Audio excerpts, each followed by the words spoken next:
चलो शुरू करते हैं। हिमालय की ऊंचाइयों में सोचिए 1972 में बर्फ के नीचे कुछ दबा हुआ मिला। डॉक्टर वीर सेन ने इसे खोजा था। एक चमकदार गोल बिल्कुल चिकनी सी चीज।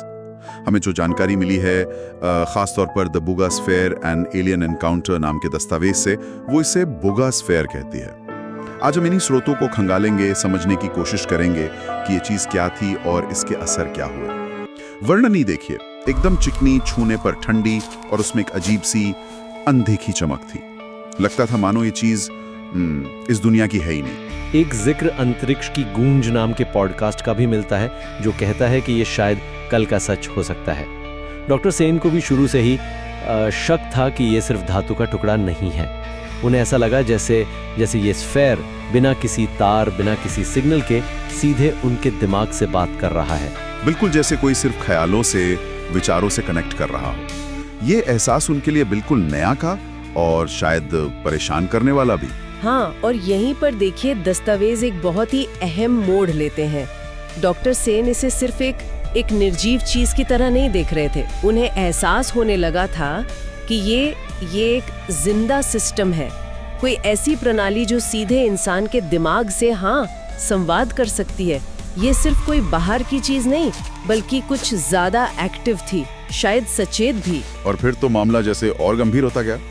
एक घटना का जिक्र है जब डॉक्टर सेन उसे घूर रहे थे लगातार, और अचानक उनकी आंखों से खून बहने लगा। उनकी डायरी में, जिसका हवाला इन रिकॉर्ड्स में, उन्होंने लिखा भी है, वे मेरे दिमाग में घुस चुके हैं। बुगास्फेयर कोई वस्तु नहीं, ये एक जिंदा सिस्टम है।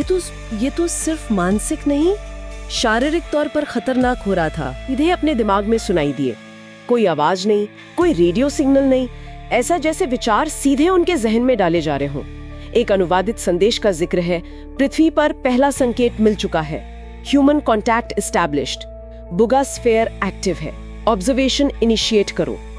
ये सुन के लगता है ये किसी एक व्यक्ति का अनुभव नहीं था, ये शायद किसी बड़े संपर्क की शुरुआत थी, पहला कदम।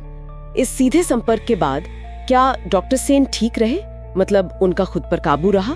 क्या बताती है जानकारी? नहीं, ऐसा नहीं लगता कि नियंत्रण धीरे धीरे वो खोते जा रहे थे।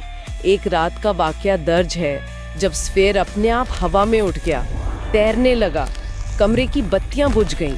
डॉक्टर सेन की एक आखिरी ऑडियो रिकॉर्डिंग का जिक्र है जिसमें उनकी आवाज कांप रही थी।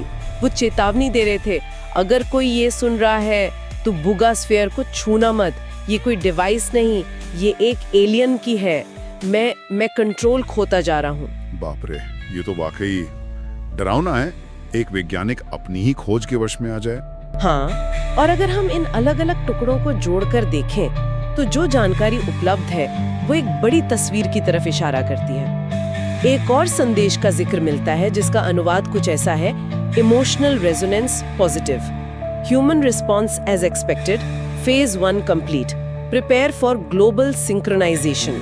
तो ऐसा लगता है कि उनका मकसद सिर्फ संपर्क साधना या सिर्फ देखना नहीं था। ये संदेश इंसानी भावनाओं को समझने और शायद वैश्विक स्तर पर किसी तरह का तालमेल या नियंत्रण स्थापित करने की तैयारी का संकेत देते हैं।